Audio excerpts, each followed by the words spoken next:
Well, Chief of the Australian Defence Force Angus Campbell has overnight publicly retreated from his earlier announcement at the time of the release of the Brereton Inquiry report that he would request the Governor-General revoke the meritorious unit citation awarded to the Special Forces Task Group for their service in Afghanistan between 2007 and 2013. Now, the about-face comes after a strong community-led backlash and some late catch-up work from the PM and Defence Minister Linda Reynolds. She was out there today. What the Prime Minister and I have said is that we have listened to a wide range of key stakeholders in this issue. We have expressed those opinions and provided that feedback to the CDF. He has also heard those same opinions and thoughts, and he is now considering the matter further. Right, to discuss this and plenty more, I'm joined now by Labor Federal Minister Joel Fitzgibbon and the LNP's Federal Member for Herbert and Medal of Order of Australia recipient Phillip Thompson. Phillip, I'll start with you. You've served in the Army in Afghanistan. I have to say, I think the Defence Minister was very late to the party there today about this really strong community anger about the likely withdrawal or revocation of this Order of Merit. What are your thoughts? Well, I don't think the brave men and women who have served our nation, whether in support of the unit or in the unit that have the meritorious unit citation, should have it stripped or be punished for the allegations of a few. There's been many people within my community and around the country, who've expressed their anger.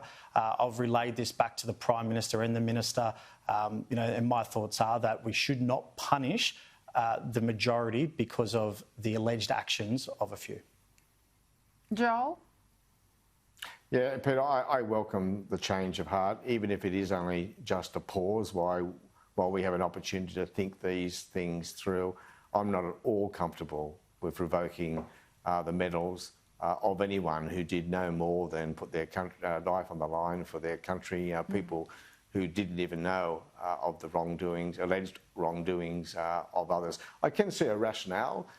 Some Special Forces soldiers I've spoken to have challenged the idea that a unit can be considered meritorious when these alleged acts happen within the unit. But I think overwhelming that is the need to protect the people who have done the right thing, particularly, of course, those who have given their life for their country. Killed in action. Absolutely, those killed in action. There's about 20 of them, and I think that's where everyone's hearts are when we heard about this news or potential happening. Phillip, I've got to go to this tweet. You were out there pretty hard yesterday saying it's disgusting that China put that tweet out, that they should be ashamed of the post. I've just been discussing, a real lack of action by Twitter. We often talk about the responsibility for social media, but when countries can do this and there's no retaliation or there's no consequence, that's pretty tough too. It is tough, and Twitter should remove it because it's a made-up fictional image. This is a slap in the face to every person that's put on the Australian uniform, whether it's current or former, and it shouldn't be happening. This picture has an Australian soldier holding a knife to a child is a disgusting, deprecable post that should never have happened, and it is state-based abuse, and the Chinese government should not just apologise, it should retract it, and it should not happen. And our men and women do not deserve this.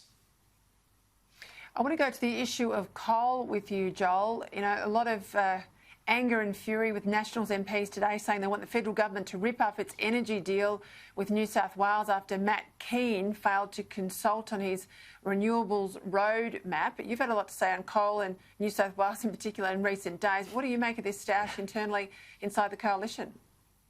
And you can be sure, Peter, I'll continue to have plenty to say. Look, I'm not a fan of Matt Keane's policy, but for Scott Morrison to backflip and rip up the deal with Gladys Berejiklian would be a slap in the face for New South Wales. I want to ensure that our coal-fired generators run for the whole of their economic and physical lives, and they'll need to. They'll need to continue to play a role for at least 15 years and possibly beyond, but we need to get more gas into the system. And part of Scott Morrison's deal, of course, was gas out of Narrabri. and that will be critical not only to our energy affordability and reliability, but of course to many tens of thousands of jobs in the manufacturing sector. Phillip Thompson, I did think it was pretty interesting. A couple of sweltering days in Sydney, 40 degrees temperatures. If Matt Keane had his way and Sydney was 100% renewable, well, they wouldn't have had much power on the weekend because 80% of the power on the weekend was coal-fired power. The rest gas, and a tiny, tiny component was wind. This is the issue. This is the reality of where we're at. And the facts don't lie, but I just want to highlight a few things here. How good's Joel Fitzgibbon? Standing for something. It's more than what I can say for a majority in his party who stand for nothing, and, that means they fall for everything. And I'm sure maybe in the future might get you across to the LNP. So I'm from North Queensland. In Townsville, we're not on the NEM. But if we were on the NEM, getting rid of coal-fired power stations would increase the electricity prices and it'd be going through the roof. In towns we have high electricity prices. I back coal-fired power stations, but I also back copper string, gas-led projects because we back everything. And I know that, my constituents in the north, we want to build a new coal-fired power station in Collinsville, and we'll support that. But we'll also look at other options to ensure that our high electricity prices are a lot cheaper, because we'll not be dictated what we can and can't do from people in Sydney, people in Brisbane, people in Melbourne or people in Canberra. We will be dictated what we will do for our future from the north. All right, I'm sorry, I've got to leave it there. I'm running out of time. Joel Fitzgibbon. Peter, can I just quickly, despite his intervention, yes, yep.